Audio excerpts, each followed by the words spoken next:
जय हिंद बच्चों। आज हम सब इस वीडियो में हिंदी व्याकरण के बारे में चर्चा करेंगे। व्याकरण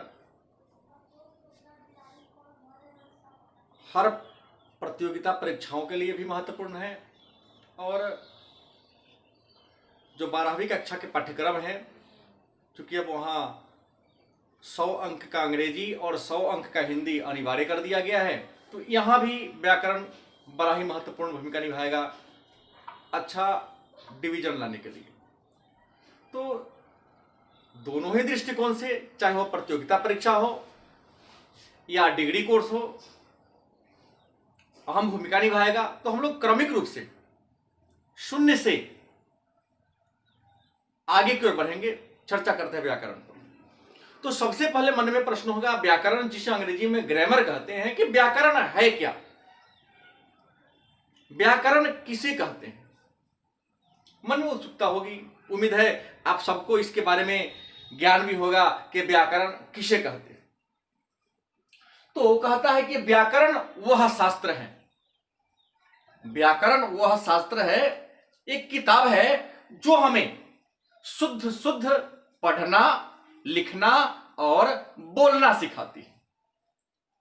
वह शास्त्र या वह विषय वस्तु जो हमें शुद्ध शुद्ध पढ़ना, बोलना और लिखना सिखाती है, उसी शास्त्र को हम व्याकरण, अंग्रेजी में ग्रामर के नाम से जानते हैं।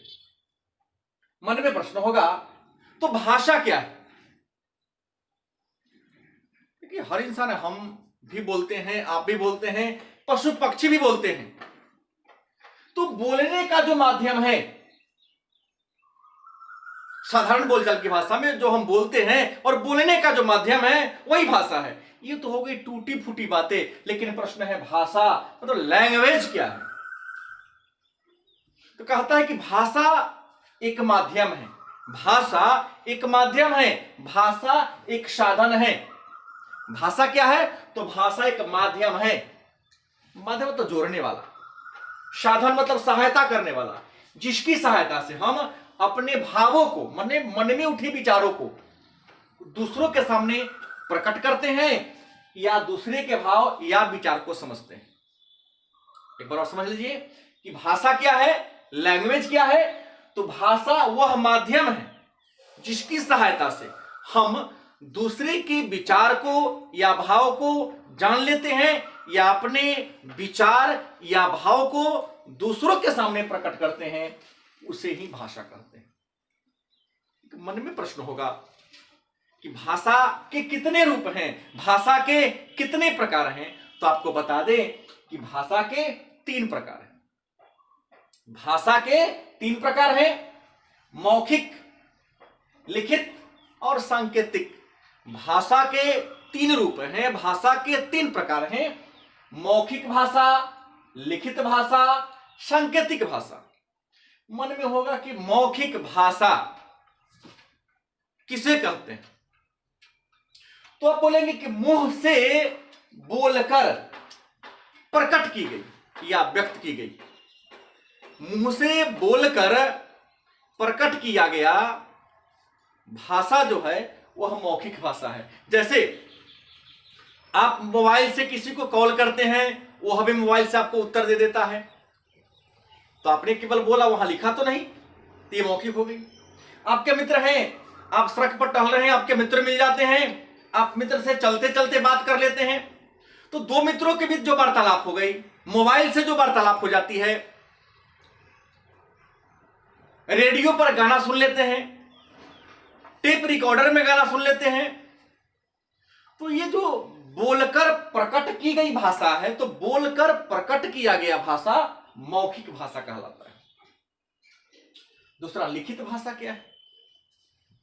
तो जब कोई व्यक्ति अपने विचारों को भाषा के माध्यम से लिखकर, कलम, कॉपी या किसी की सहायता से अगर लिखकर प्रकट किया जाए, अपने भाव या विचार को लिखकर, जैसे मैं लिखकर आपके सामने दिखा रहा हूं, तो लिखकर प्रकट की गई मतलब केवल और केवल लिखकर प्रकट की जाने वाली जो भाषा है उसको हम लिखित भाषा के नाम से जानते हैं। उसके बाद सांकेतिक भाषा।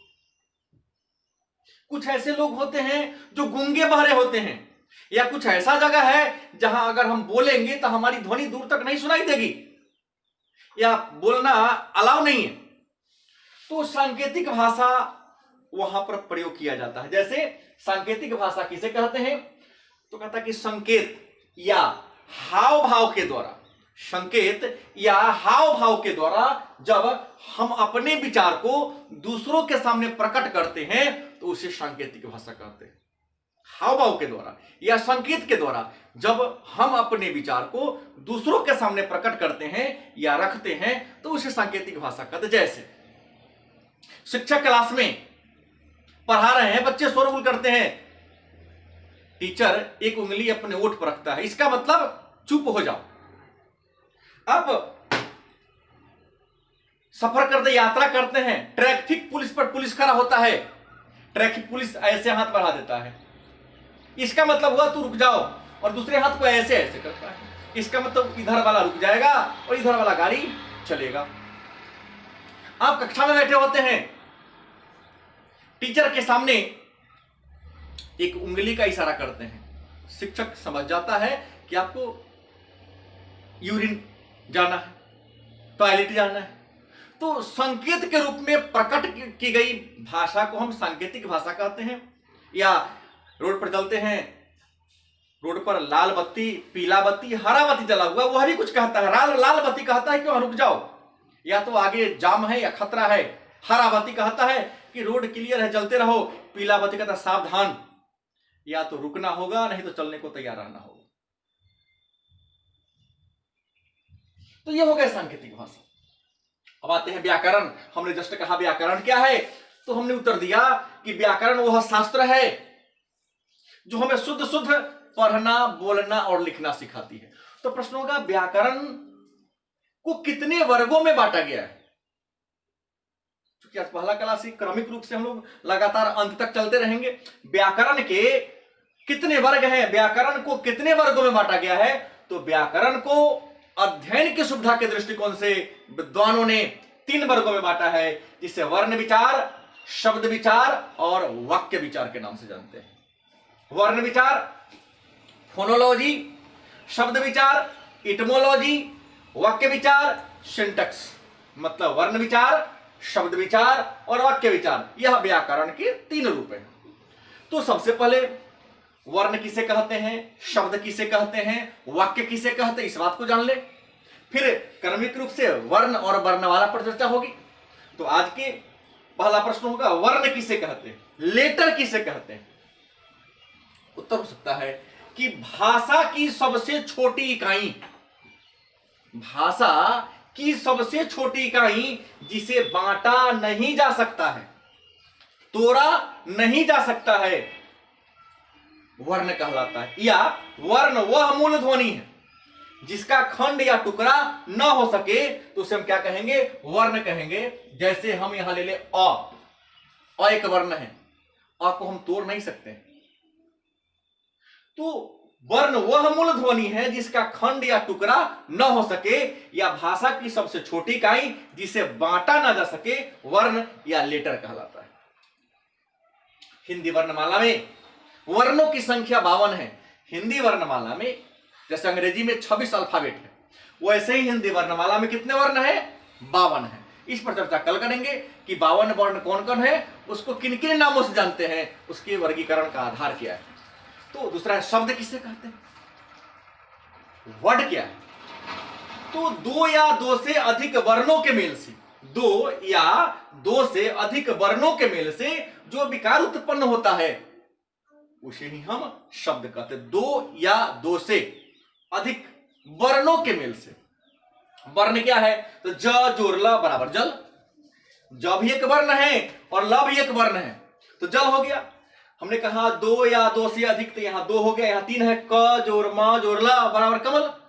2 या 2 से अधिक वर्णों के मेल से जो विकार उत्पन्न होता है उसे हम शब्द कहते हैं। अंत में वाक्य क्या है, किसे कहते हैं, सेंटेंस क्या है, कहता है कि दो या दो से अधिक शब्दों के, मतलब दो शब्द हो, जैसे शब्द हुआ जल, शब्द हुआ कमल, तो दो या दो से अधिक शब्दों के सार्थक समूह को, निरर्थक नहीं, आगे पढ़ेंगे हम लोग, शब्द के वर्गीकरण, शब्द के प्रकार, सार्थक शब्द, निरर्थक शब्द सब पढ़ेंगे, सार्थक वाक्य, निरर्थक वाक्य सब पढ़ेंगे। ये कहता है कि दो या दो से अधिक शब्दों के सार्थक समूह को वाक्य कहते हैं। जैसे मैं पढ़ता हूं, राम गाता है। अब लिपि किसे कहते हैं? स्क्रिप्ट क्या है? लिपि किसे कहते हैं? तो ध्वनियों को लिखने के निश्चित चिन्ह होते हैं, मतलब जो मैं बोल रहा हूं, हमारे मुख से जो ध्वनि निकल रही है, इस ध्वनि का लिखने का चिन्ह है। तो ध्वनि को लिखने के चिन्ह को हम लिपि कहते हैं। जैसे मैंने कहा ध्वनि लिपि किसे कहते हैं, तो ध्वनि को लिखने के जो चिन्ह होते हैं, इस चिन्ह को हम लिपि कहते हैं। जैसे हम हिंदी जानते हैं, तो हिंदी को लिखने की जो लिपि है, जो स्क्रिप्ट है, वह देवनागरी है। संस्कृत को लिखने की जो स्क्रिप्ट है, वह देवनागरी है। अंग्रेजी की बात करते हैं, तो अंग्रेजी का जो स्क्रिप्ट है, अंग्रेजी को लिखने की जो लिपि है, वह रोमन है।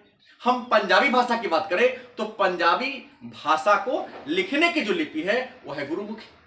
तो ध्वनि को लिखने के निश्चित चिन्ह को हम लिपि कहते हैं। लिपि लिखने की शैली है, और हिंदी को देवनागरी लिपि में लिखा जाता है, अंग्रेजी को रोमन लिपि में लिखा जाता है, पंजाबी को गुरुमुखी लिपि में लिखा जाता है। कल हम लोग वर्ण और वर्णमाला के बारे में चर्चा करेंगे। धन्यवाद।